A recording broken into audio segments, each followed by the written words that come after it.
Hai guys, selamat datang kembali di channel Materi Sejarah. Selamat menikmati. Jangan lupa klik subscribe di sini ya.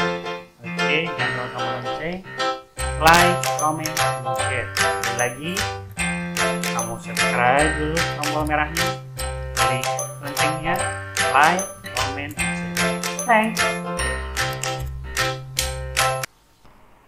Ya, ketemu lagi dengan saya di Materi Sejarah Channel ya. Hari ini kita akan membahas tentang di bab 3 ya, tentang peradaban awal dunia. Nah, di pertemuan selanjutnya pertemuan sebelumnya ya, di pertemuan sebelumnya itu kita telah membahas bagaimana kehidupan awal di Indonesia, kehidupan awalnya seperti apa. Sehingga sekarang kita masuk ke bab baru, yaitu tentang peradaban awal dunia. Nah, peradaban awal dunia ini membahas tentang apa? Banyak ya, membahas tentang berbagai macam peradaban yang ada di dunia. Terus kemudian bagaimana, apa perbedaan peradaban dengan kebudayaan? Nah, kita tahu kebudayaan itu banyak ya, hasil-hasil kesenian, masyarakat, sistem sosial kemasyarakatan, teknologi, terus dan lainnya. Nah, kalau bedanya dengan peradaban sama sebenarnya, cuman di peradaban ini lebih tinggi dari kebudayaannya, di mana hasil-hasil peradaban itu dipakai mungkin di seluruh dunia seperti itu ya. Nah, kita akan lihat ya bagaimana dari peradaban awal dunia. Nah, yang di sini dilihat, nah ada 4 bahasan ya di bab ini. Ada peradaban awal Asia, ada peradaban awal Afrika, ada peradaban awal Eropa, ada peradaban awal Amerika. Nah, sekarang kita akan membahas bagaimana peradaban yang ada di Asia. Peradaban awalnya seperti apa ya. Nah, kita lihat. Oke. Nah, di sini ada peradaban di India ya. Di Asia itu ada 3 peradaban, ada di Mesopotamia, ada peradaban India, ada peradaban Cina. Nah, hari ini kita akan membahas 3 peradaban itu ya, seperti apa. Peradaban Mesopotamia. Nah, Mesopotamia ini adalah satu daerah di mana terletak di Sungai Tigris dan Eufrat. Di manakah Sungai Tigris dan Eufrat? Itu adalah suatu sungai yang berada, kalau sekarang itu Irak ya. Di mana sungai ini meskipun di sekitarnya gurun, tapi sungai ini membawa banyak sekali humus, sehingga daerah-daerah yang dilintasi oleh Sungai Tigris dan Eufrat itu menjadi wilayah yang subur. Nah, dengan kesuburan itu, maka mau tidak mau Tigris dan Eufrat itu menjadi wilayah yang didiami, diperebutkan juga oleh berbagai bangsa.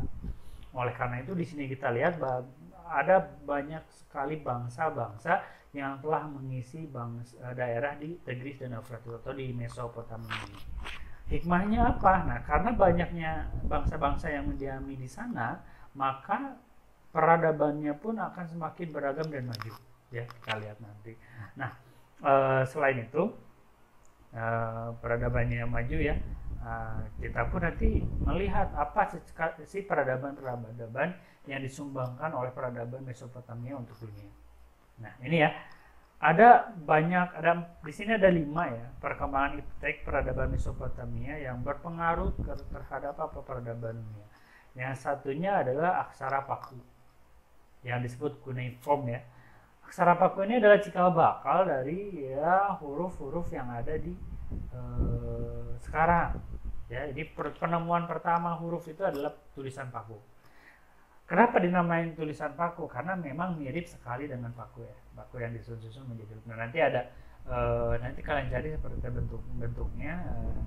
Yang jelas bahwa aksara Paku ini adalah aksara yang memang dilahirkan oleh peradaban Mesopotamia. Oh, satu lagi saya belum sampaikan, bahwa peradaban Mesopotamia lahir itu 5.000 tahun sebelum Masehi. Bayangkan ya, 5.000 tahun sebelum Masehi. Di tahun 5.000 tahun sebelum Masehi, kita di Indonesia sudah mengenal tulisan atau belum? Tidak, belum mengenal tulisan. Bahkan mungkin kita ya belum masuk ke Masehi pun kita masih bergelut dengan hal-hal seperti kebudayaan logam dan yang lainnya di kita, belum ada tulisan apa-apa. Nah, di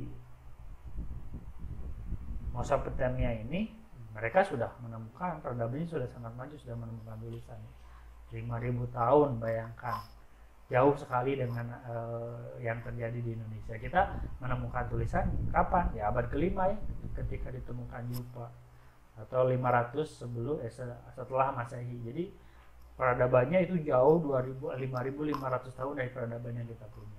Ya, itulah bagaimana majunya peradaban Mesopotamia. Yang kedua adalah sistem kalender yang disusun berdasarkan peredaran bulan dan matahari. Nah, di Mesopotamia ini sudah ada yang namanya kalender, di mana satu tahun itu dibagi 12 bulan dan setiap bulan itu adalah 30 hari. Dan mungkin sampai sekarang kita masih pakai. Selanjutnya ada juga sistem hitungan heksadesimal.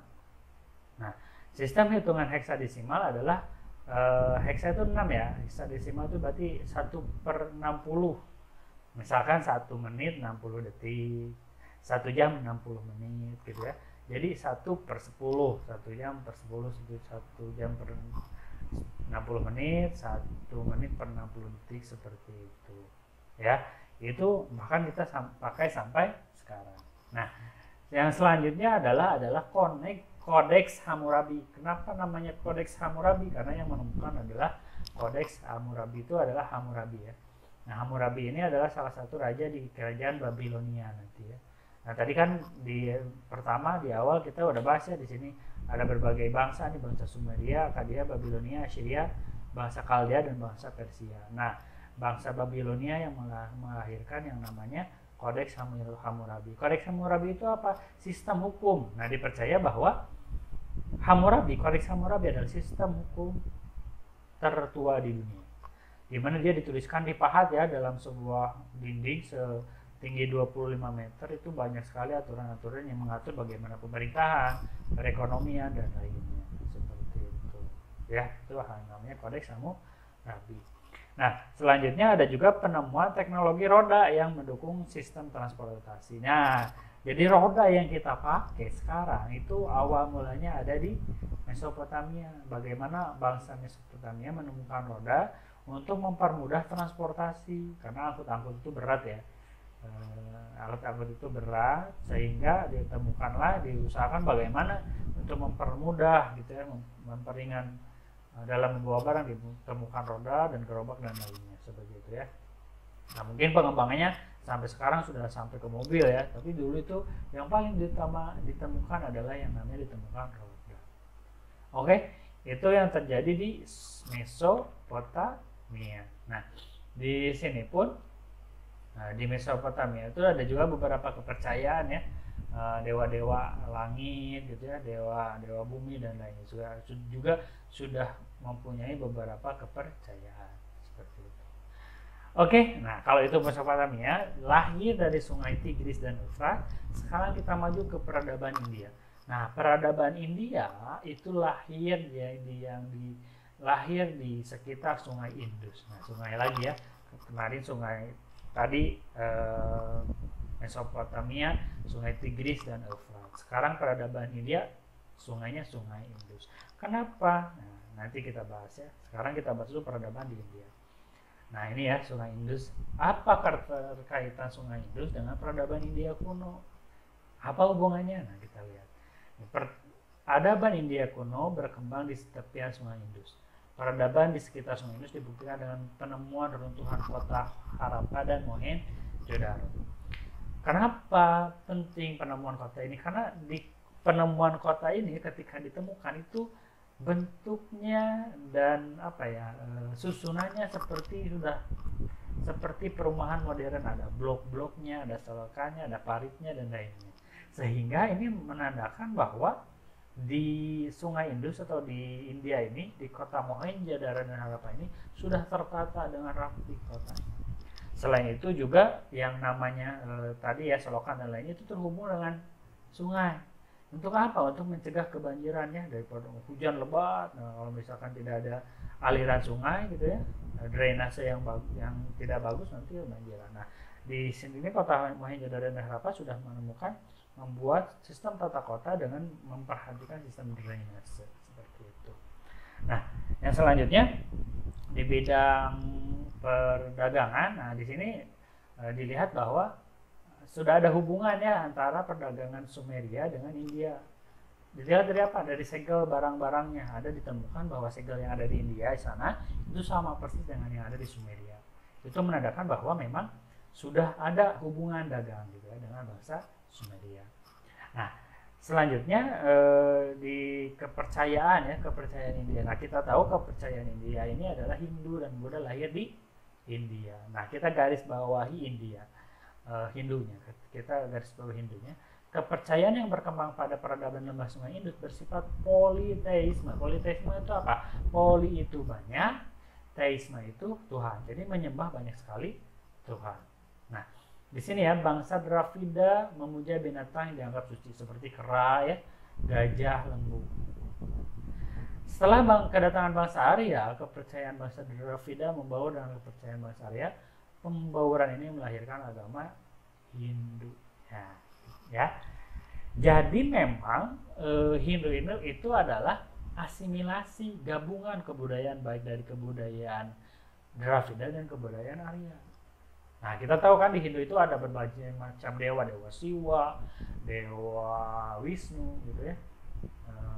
Dan satu lagi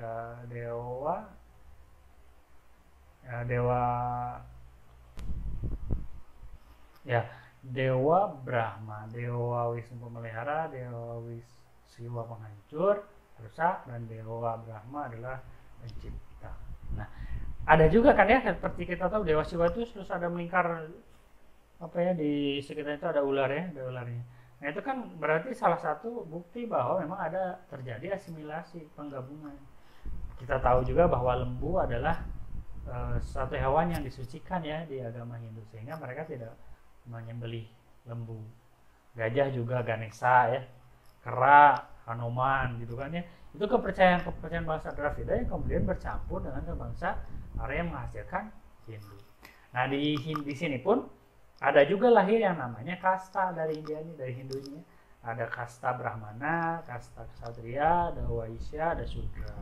Untuk apa kasta ini? Untuk menjaga kemurnian, karena rata-rata ya Brahmana dan Ksatria itu adalah dari bangsa-bangsa Arya.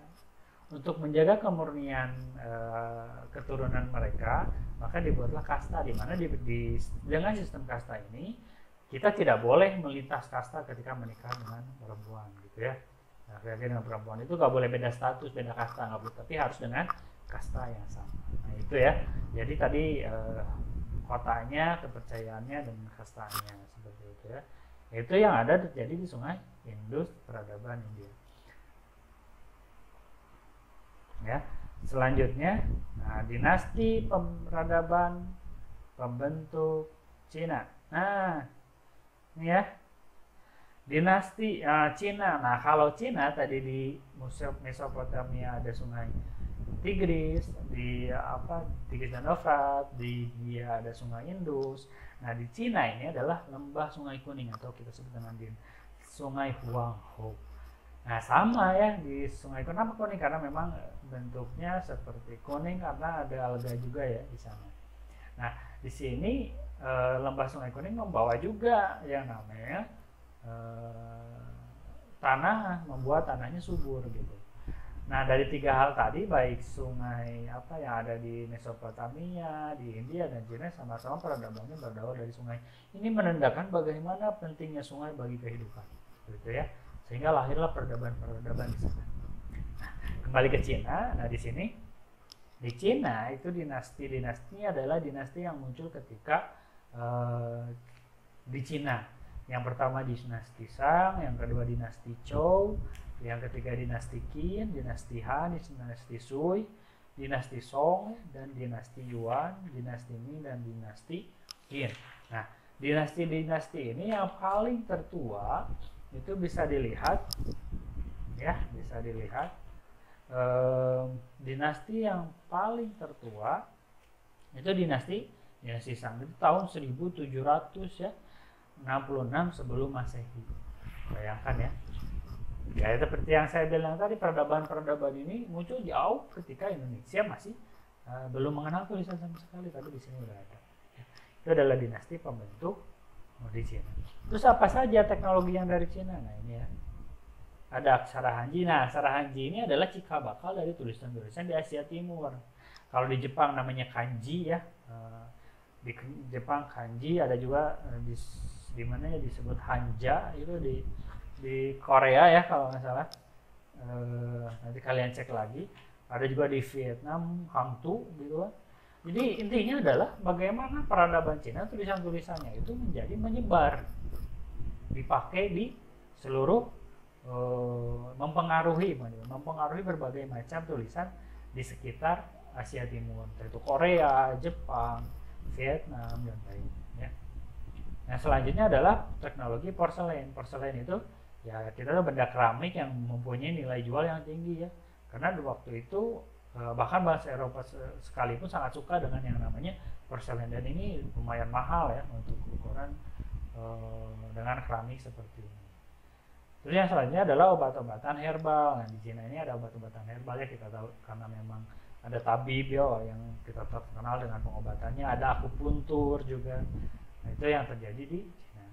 Nah di Cina pun menjadi pertama ditemukannya bubuk mesiu dan kertas. Bubuk mesiu seperti kita tahu sekarang itu dipakai ya untuk senjata, dan kertas kita pakai untuk menulis. Nah itulah berbagai macam peradaban yang lahir itu dari pertama Mesopotamia ya 5000 tahun sebelum Masehi, ada di terus India ya, ribuan tahun sebelum Masehi juga, dan Cina di 1700 tahun sebelum Masehi.